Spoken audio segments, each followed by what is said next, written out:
सभी हमारे व्यूअर्स का स्वागत है। मैं हूँ आपका दोस्त NW मनोहर। तो अभी जो आप स्क्रीन के सामने देख पा रहे हैं, ये है गेट की ऑफिशियल वेबसाइट, जो कि graduate aptitude test in engineering है। और ये जो कंडक्ट कर रहा है, उस ऑर्गेनाइजिंग इंस्टीट्यूट का नाम है Indian institute of technology Roorkee. तो ये 2025 के लिए रुड़की ऑर्गेनाइज कर रहा है। तो ये हमारे लिए काफ़ी बड़ी एक गुड न्यूज़ है कि इन्होंने पोर्टल लॉन्च कर दिया है।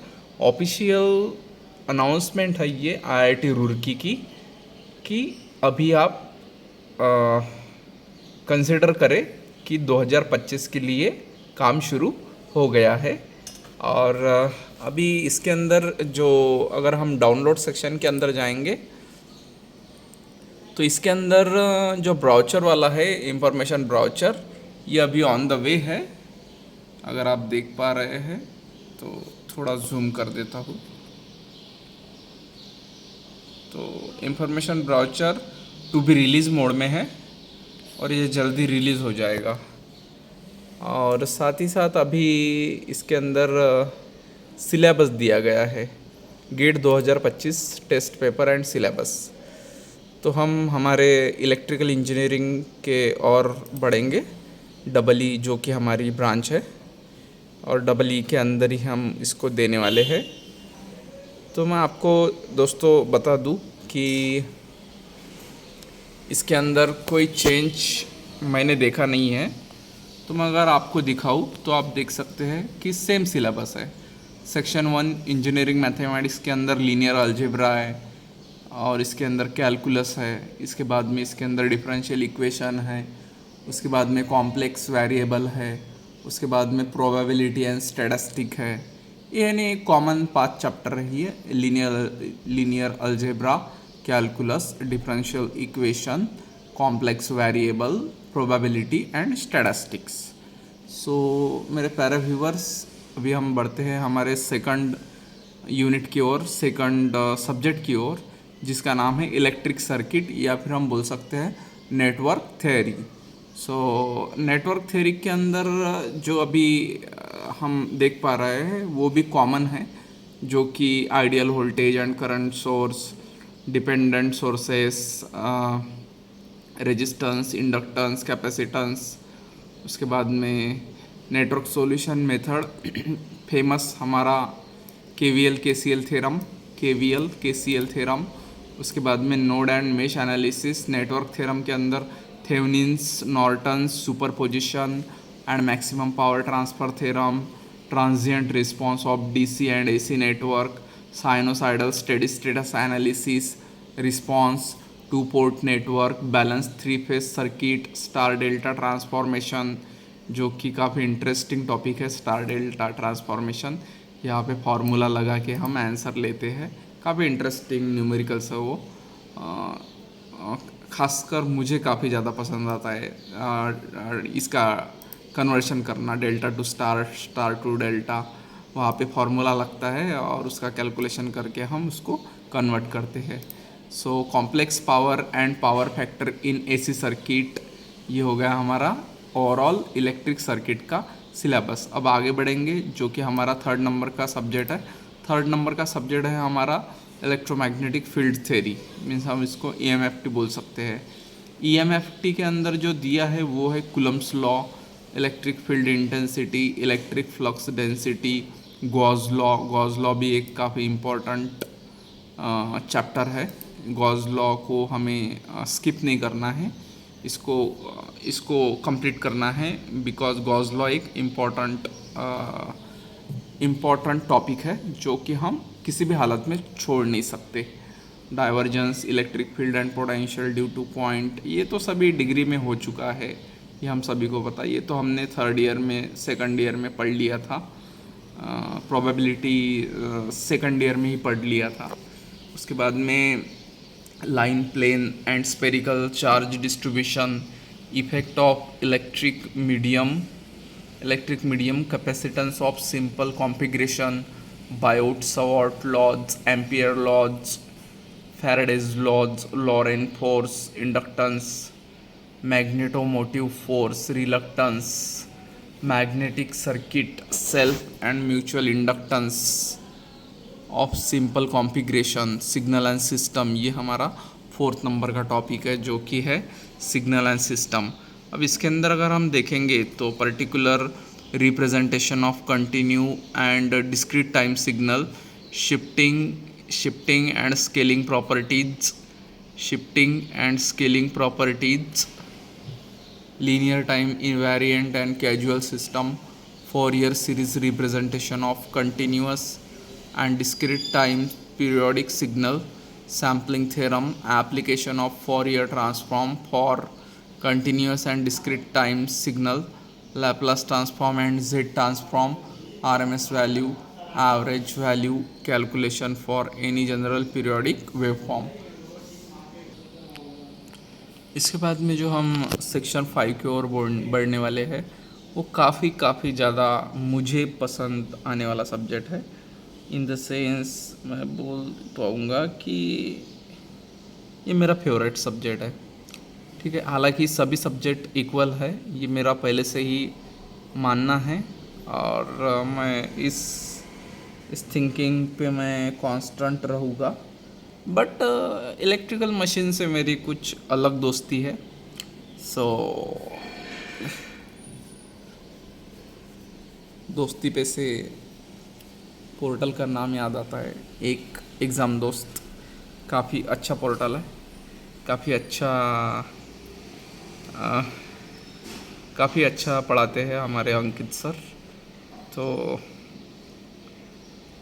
अंकित सर की एक बुक है जो कि अंकित सर ऑल AIR 2 टाइम्स रह चुके हैं डबल ई के अंदर।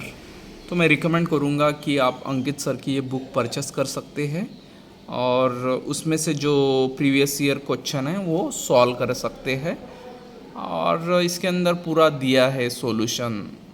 सो ये बेनिफिशियल रहेगा। चलो बढ़ते हैं हमारे सेक्शन 5 की ओर। इसके अंदर सिंगल फेस ट्रांसफार्मर है और उसके बाद में 3 फेस ट्रांसफार्मर है। उसके बाद में डीसी मशीन है। डीसी मशीन के अंदर ये दिया है separately excited series and shunt motoring and generating mode of operation and there characteristics. उसके बाद में speed control of DC motor. उसके बाद में शुरू होता है हमारा 3 phase induction motor, 3 phase induction machine, उसका प्रिंसिपल ऑपरेशन। उसके बाद में types, performance, TS characteristics. TS stand for torque speed characteristics, torque speed characteristics आप देख पा रहे होंगे पर्टिकुलर। अगर मैं पेन से दिखाऊँ तो ये देखो, torque speed characteristics, no load and block rotor test, starting speed control. उसके बाद में हम देखेंगे सिंक्रोनस मशीन। सिंक्रोनस मशीन ये एक हम बोल सकते हैं स्पेशल टाइप मशीन है और उसके बाद में ये ख़त्म हो जाएगा टॉपिक। ठीक है, तो ये कुछ इंपॉर्टेंट पैरामीटर्स है। उसके बाद में पावर सिस्टम, 6 नंबर का चैप्टर पावर सिस्टम। इसके अंदर basic concept of electrical power generation means number of ways of power generation, AC and DC transmission concept, model, performance of transmission lines and cables. Only 10% battery is left in our device, so that's why we will going to cover very fast, not very fast but in a hurry mode। तो उसके बाद में यहाँ पे Gauss Seidel and Newton Raphson load flow method दिया है, voltage and frequency control दिया है।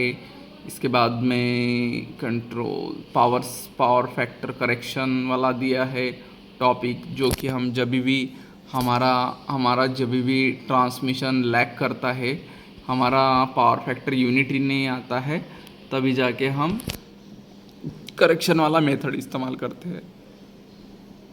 लाइक फोन वार्निंग मी कि भाई मैं गर्म हो रहा हूँ, I am going to hot, so that's why stop this recording. Okay, जल्दी करते हैं, जल्दी रिकॉर्ड करते हैं क्योंकि थोड़ा बहुत गर्म हो रहा है। ओके, सो इसके अंदर symmetrical and unsymmetrical fault analysis, principle of over current, differential, directional and distance protection, circuit breaker, system stability concept, equal area creation. उसके बाद में कंट्रोल सिस्टम के अंदर mathematical modelling and representation of system, feedback principle, transfer function, block diagram and single flow graph, transient and steady states analysis of linear time invariant system, stability analysis using root Hertz and Nyquist criteria, Bode plots, root loci, lag and lead lag.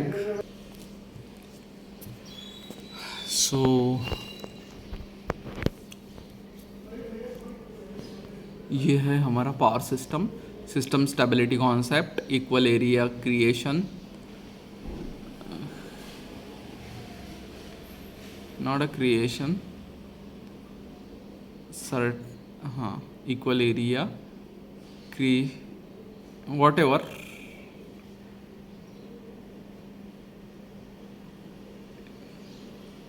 उसके बाद में हमारा 7 number का जो topic है वो है control system.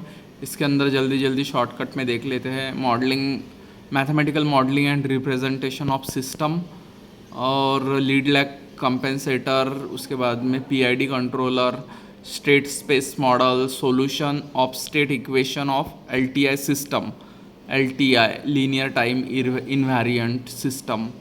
उसके बाद में इंटरेस्टिंग टॉपिक जो कि 8 नंबर का सब्जेक्ट है, जो कि इलेक्ट्रिकल एंड इलेक्ट्रॉनिक्स मेजरमेंट है। Bridge and potentiometer, measurement of voltage, current, power, energy and power factor instrument, transformer, digital volt meters and multimeters, phase time and frequency measurement, oscilloscope, error analysis. उसके बाद में हमारा 6 number का है topic, 9 number का topic है जो कि एनालॉग एंड डिजिटल इलेक्ट्रॉनिक्स है। Simple diode circuit, clamping. अब ये क्लैंपिंग क्या है? तो ये जो हमारी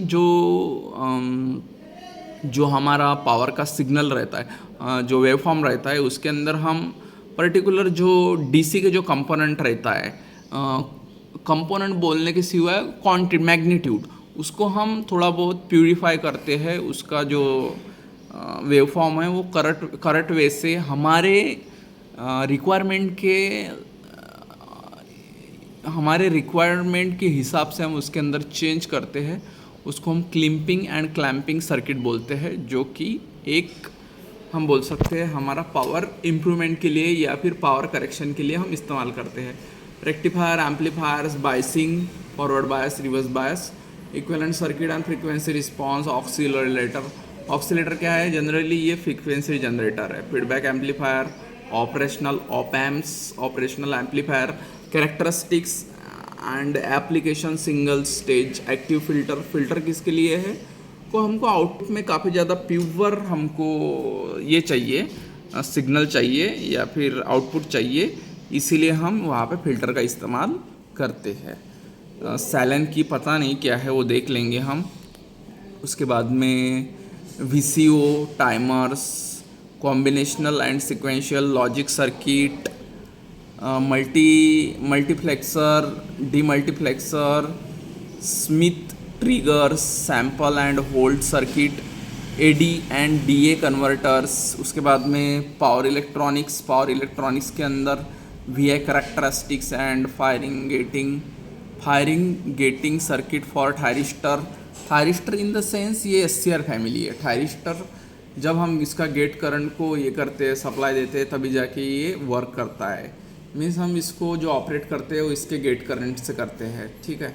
ये थायरिस्टर एक काफ़ी इंटरेस्टिंग टॉपिक है जो आप सभी को पता है, बिकॉज जो इलेक्ट्रिकल इंजीनियरिंग को जिया है, जो डबल ई को एक्सपीरियंस किया है 4 साल या कोई 7 साल, क्योंकि जो बच्चे डिप्लोमा प्लस डिग्री करते हैं वो 7 साल इस फील्ड को जीते हैं, तो एक अलग ही लेवल का जो एक्सपीरियंस है वो फील करते हैं। तो इसीलिए जो बच्चे 7 ईयर वाले हैं या फिर जो बच्चे 4 ईयर वाले भी है, क्योंकि मैं बता दूं दोस्तों आपको, ईयर मैटर नहीं करता, मैटर करता है कि हमने कितना ज़्यादा हार्ड वर्क, कितना ज़्यादा स्ट्रगल किया है उस टॉपिक के लिए, उस सब्जेक्ट के लिए, उस पोर्शन के लिए, वो मैटर करता है। तो जब मैं मेरे डिप्लोमा लाइफ में था तभी मैंने इसके ऊपर रियली स्ट्रगल किया था। तो इसीलिए मुझे MOSFET, IGBT, DC to DC conversion, buck boost converter, single and 3 phase configuration of uncontrolled rectifiers, voltage and current, ये कुछ भी नहीं लगता। इलेक्ट्रॉनिक्स और electrical machine also power system, ये मेरे लिए काफ़ी ज़्यादा फेवरेट बन जाते हैं और इंटरेस्टिंग भी। हालांकि इलेक्ट्रिकल मशीन के अंदर काफ़ी ज़्यादा न्यूमेरिकल्स है, तभी भी मुझे वो पसंद आते हैं। इन शॉर्ट हम इसको ये कर देंगे, sinusoidal pulse and with pulse with modulation. Modulation means signal को एम्पलीफाई करना, मॉडिफाई करना मीन्स मॉड्यूलेशन। चलो ये इलेक्ट्रिकल इंजीनियरिंग का हो गया। अभी हम सीधा हमारे graduate aptitude, general aptitude means हमारा एप्टीट्यूड वाला पोर्शन, इसके इधर बढ़ेंगे, जो कि काफ़ी ज़्यादा इंटरेस्टिंग है। इसके अंदर वर्बल एप्टीट्यूड है पहला। वर्बल एप्टीट्यूड के अंदर बेसिक इंग्लिश ग्रामर है, टेंसेस है, आर्टिकल्स है, एडजेक्टिव है, प्रीपोजिशन है, कॉन्जुगेशन, कॉन्जेक्शन है, verb, noun, agreement and other parts of speech, basic vocabulary in the sense the group of words, idioms and phrases in context, reading and comprehension, narrative sequences। उसके बाद में आएगा another type of aptitude जिसका नाम है quantitative aptitude, quantitative aptitude के अंदर आएगा data interpretation, data graphs, bar graphs, pie chart and other graphs representing data, 2 and 3 dimensional plots, maps, tables, numerical computation, estimation, ratio, percentage, power, exponent and logarithms, permutation and combination, and series measuration and geometry, elementary, statistics and probability. ये interesting है, statistic and probability. ये M3 में भी था, M2 में भी था, M3 में था और M4 में भी था। ये इंटरेस्टिंग टॉपिक है। स्टैटिस्टिक्स एंड प्रोबेबिलिटी एक हमारे मैथमेटिक्स के अंडर स्पेशल चैप्टर ही है, ठीक है। तो उसके बाद में एनालिटिकल एप्टीट्यूड के अंदर क्या है वो देख लेते हैं हम। मेरे ख्याल से अभी हमें रुकना चाहिए, नहीं तो हमारा ये जो डिवाइस है ये स्विच ऑफ गिर जाएगा। लॉजिक के अंदर deduction and induction, analogy, numerical relation and reasoning. उसके बाद में स्पाइटल एप्टीट्यूड। अब स्पाइटल एप्टीट्यूड के अंदर क्या है वो देख लेते। Transformation of shapes, translation, rotation, scaling, mirroring, assembling and grouping, paper folding, cutting and patterns in 2 and 3 dimension. All right, अभी इसका जो वेटेज है वो ऑलमोस्ट कुछ तो भी 15 है, ऑलमोस्ट 15 है। मीन्स अगर हम 15 और 17 को मिलाएंगे तो कितना होगा, 15 + 17, तो ये कितना होगा, ये 30 और 2 32, राइट, हाँ 32, ये 32, तो मेरे ख्याल से 15 + 13, ये गणित ऐसा होगा। मीन्स अब ये 15 और 13 कितना हो रहा, 15 और 13 मेरे हिसाब से 28 हो जाएगा। तो कुल मिला के 72 मार्क्स का ये टेक्निकल है और रिमेनिंग हमारा मैथमेटिक्स प्लस जनरल एप्टीट्यूड है। जनरल एप्टीट्यूड, ठीक है, हम इसको GA बोलेंगे। तो ये है ओवरऑल हमारा सिलेबस फॉर 2025। और ऑर्गेनाइजिंग इंस्टीट्यूट कौन है, IIT रुड़की। अगर मैं क्लोज करके दिखाऊँ तो आपको ध्यान में आएगा कि IIT रुड़की इसका ऑर्गेनाइजिंग इंस्टीट्यूट है। तो सभी मेरे प्यारे व्यूवर्स, EE वाले बच्चे, ECE वाले बच्चे, इंस्ट्रूमेंटेशन वाले बच्चे, अभी हमको आराम करना छोड़ना पड़ेगा और अभी हार्ड वर्क